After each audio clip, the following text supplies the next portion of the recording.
दोस्तों एक प्रोडक्ट की डेवलपमेंट के अंदर मल्टीपल स्टेजेस हम लोगों को इन्वॉल्व होती हुई देखने के लिए मिलती हैं। सो आज हम लोग इन्हीं स्टेजेस के बारे में जो डिस्कस करने वाले हैं। अब देखिए कौन कौन सी वो स्टेजेस रहती हैं। सबसे पहली स्टेज जो रहती है दैट इज आइडिया जनरेशन भी। अब देखिए आइडिया जनरेशन ये जो स्टेज है यहाँ पे हम लोग कस्टमर की नीड को आइडेंटिफाई करने की कोशिश करते हैं। अब यहाँ पे जो कस्टमर की नीड है उसको आइडेंटिफाई किया जाएगा with the help of customers, क्योंकि कस्टमर्स के थ्रू ही हम लोग जो है वो आइडेंटिफाई कर पाएंगे कि भाई उनकी जरूरत क्या है, उनकी नीड क्या है। या फिर जो हमारे अगर हम लोग बैंक्स की बात करें तो वहां पे जो इंप्लॉइज काम कर रहे हैं, क्योंकि कस्टमर सबसे ज्यादा इंटरेक्शन जो है इंप्लॉइज के साथ में कर पाते हैं। तो इस तरह से हम लोग जो है वो नीड को आइडेंटिफाई करेंगे in the stage of idea generation.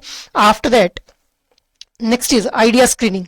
अब आइडिया स्क्रीनिंग ये जो स्टेज है यहाँ पे हम लोग ये देखते हैं कि भाई हमारी जो नीड हम लोगों ने आइडेंटिफाई किया, क्या उसके लिए हम लोगों को नया प्रोडक्ट बनाने की जरूरत है या फिर एग्जिस्टिंग प्रोडक्ट्स में ही कुछ ना कुछ मॉडिफिकेशन की जा सकती है सो दैट कस्टमर्स की नीड को जो है वो सेटिस्फाई किया जा सके। So this is idea screening भी।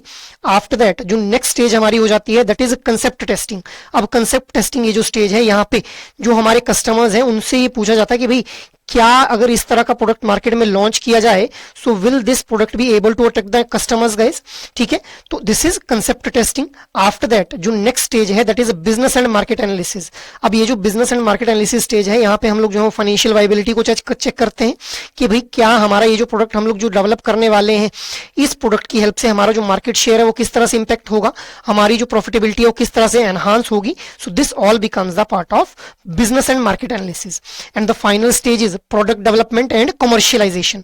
तो फाइनली जो प्रोडक्ट है उसको डेवलप कर दिया जाता है। अब उसको कुछ सिलेक्टेड सेट ऑफ कस्टमर्स को जो है यूज करने के लिए देते हैं, उनकी फीडबैक रिसीव होती है, उस फीडबैक को उस प्रोडक्ट के अंदर इनकलकेट किया जाता है और फाइनली फुल स्केल के ऊपर जो प्रोडक्ट है उसको कमर्शियलाइज कर दिया जाता है। So these are the multiple stages जो कि हम लोगों को एक प्रोडक्ट की डेवलपमेंट के अंदर देखने के लिए मिलती हैं।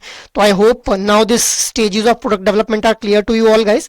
और देखिए यहां से आप लोगों से डायरेक्टली जो है वो इन स्टेजेस को सीक्वेंस में अरेंज करने के लिए भी क्वेश्चन पूछा जा सकता है। इसके अलावा आप लोगों से प्रैक्टिकल एप्लीकेशन बेस्ड क्वेश्चन भी जो है वो इस पर्टिकुलर टॉपिक से फ्रेम किया जा सकता है guys. So I hope this will help you a lot with respect to preparing the stages of product development guys. Thank you.